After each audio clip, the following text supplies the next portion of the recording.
ဆုံးနေတဲ့လိုပါပဲအတွေ့တဲ့အိမ်မှာကိုယ်စီနဲ့ရင်ခုန်စွာတို့ဦးတဲ့လေးလေးလောကလေးတူတူတို့နေရောက်သွားကြမယ်နော်ရှင်မဘဝမောတွေကြုံတွေ့ကြတဲ့တွေ့လည်းမဖြုတ်စတဲ့လူချစ်တွေဟာဒီအားများဖြစ်မယ်ကလေးလေး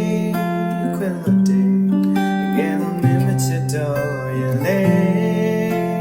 ကိုလေးနေငယ်ကိုနားလေစင်ကောင်းမှုလို့မပြောလိုက်ပါနဲ့စကားတော်တွေဟာနေငယ်တော့တော့တဲ့သိလို့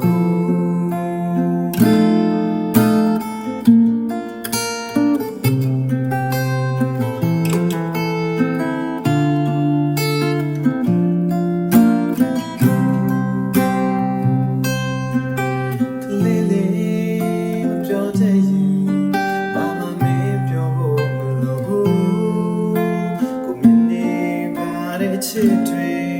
မြေဝန်းနဲ့လေးမစင်စကားတော်တွေဟာနေငယ်တော့တော့တဲ့သိလို့ငါတို့မဆုံးနိုင်လေဆုံးနေ